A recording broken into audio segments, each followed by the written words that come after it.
And that lovely garden is going to be part of the San Antonio Garden Conservancy's upcoming tour.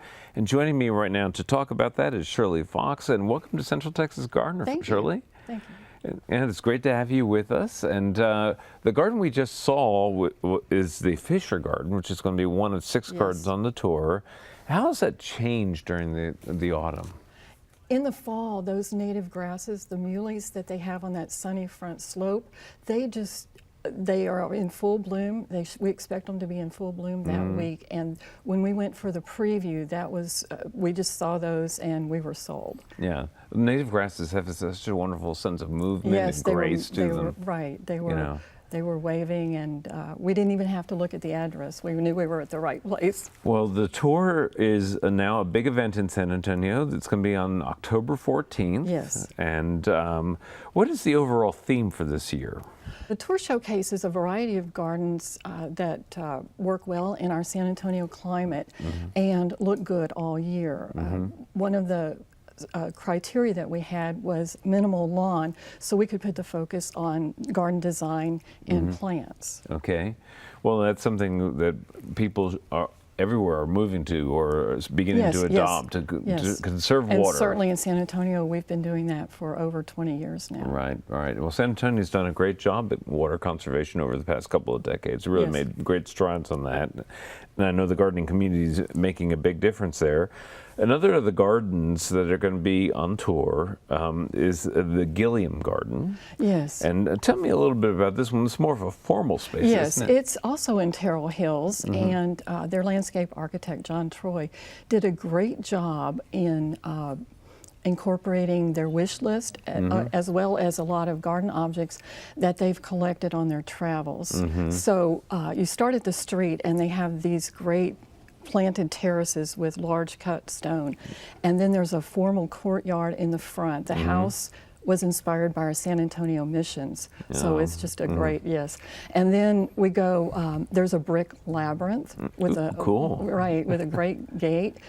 Around back is that's for the family, for the grandchildren, and they have an ivy-covered troll that is just really cute. Okay. And a fountain in the wall, and then a Cinderella mosaic over their outdoor fireplace. Oh, cool. So a lot of interest. Even though it's a relatively new garden, we thought it would be great for the tour. It sounds like whimsy meets formal garden, which is great. Yes, yes. You know, formal in the front and whimsy for the family. Oh, that's terrific. That's terrific. Now, I know that the Open Days tours, you can buy a single ticket for a single garden, or you could go to the whole group, right? Yes, we have day passes that are $36 for all 6 gardens. Those will be available at all the gardens, so you can start at any garden. And where do people get the tickets? They will be available, or you can go online at gardenconservancy.org and order them in advance from the Garden Conservancy. Okay. We will also be at local nurseries, and you can look on gardeningvolunteers.org, and we will list where we will be on various Saturdays in September selling tickets. That's great. So it's very easy to get the tickets. And I have to admit, I love garden tours. I love touring around, seeing the gardens, meeting the gardeners too. Yes, yes. And the owners and a couple of the designers plan to be there throughout the day. So cool. All right. Another of the gardens is the Tupper Beinhorn Garden. Yes. Tell me a little, this is another mission style house, right? Yes, but this is a 1929 mission revival style house in the historic neighborhood of Monte Vista. And Holly is originally from New York City, and she wanted to enjoy all the outdoor space that she has there. And so they put a seating area in the front and then screened it with hedges, keeping within the historic requirements of their neighborhood. That's terrific. And so they have seating areas in the front. Tell me a little bit about the rest of the garden. Then around back, they have a beautiful pool. And around the pool, and we don't want anyone to miss this, there's a cut brick rug that does the whole pool surround. They saw that at a hotel in Singapore and had an artisan in San Antonio copy it. And it is just, and even the table, their outdoor dining table is matched. Oh, perfect. It sounds like a great experience. And You know, what's different about the Garden Conservancy tours? Why should people go? We do. We focus more on design than on plants. For example, we do a water saver tour every year, and that's more about the water saving plants. But there are things, we have some gardens that are very relatable. And there are always ideas that people can take away. That's the best thing about gardens. Stealing ideas is my favorite thing to do. And even if the gardens are larger than yours or may have antiques from Europe, you can still get the idea, the design ideas, and take them back to your own garden. Absolutely. And there's no new idea under the sun, so all is fair in gardening as far as I'm concerned. Yes. Another of the families is the Ware family. Tell me about their garden. Oh, this is the biggest garden that we have on tour. It's 10 acres, and it starts at these gorgeous custom gates that have, and then the driveway is lined with clipped boxwood. There's a wildflower meadow, probably will have yellows and oranges in it in the fall. And then on the right-hand side, as you go up this long driveway, is a olive grove with a table for alfresco dining. And sounds nice. Yes. And then you reach the boxwood parterre, which was modeled after a hotel that they lived in Europe for a while. Oh. And then it just goes on with gravel terraces and grass steps leading down from the house.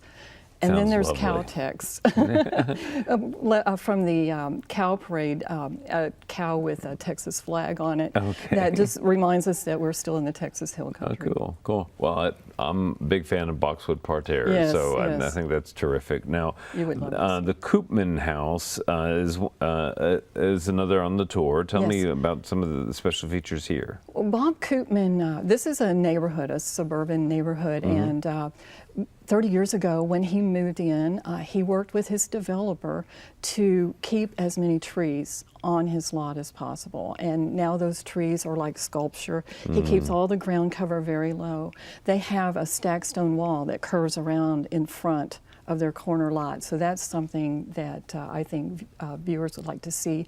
And then his garden designer, Brian Howe, designed walkways, flagstone walkways through the front yard, around back where there are lots of seating areas. They obviously spend a lot of time back in the back. Right. And a lot of seating areas, a Japanese maple that's almost impossible to grow in San Antonio. There's a secret to growing those in Central Texas. Yes. I have not learned. No, neither have I. So we were very impressed by that.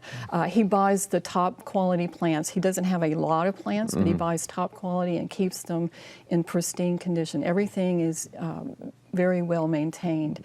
And then he has colorful perennials along the driveway, which should be in full bloom in mid-October as well. Sounds great. The last house is the Peterson House, and this one really tries to blend the garden with the home, right? Yes, yes. This is a great example of matching the house and garden. A modern home with a gravel garden, agave, cactus, yet it doesn't feel prickly. There's a lot of flow to it, a lot of lushness. They were on Central Texas Gardener. Their garden was featured, and they were on the Water Saver Tour 3 years ago, and they were a huge hit. So we're happy to bring them back.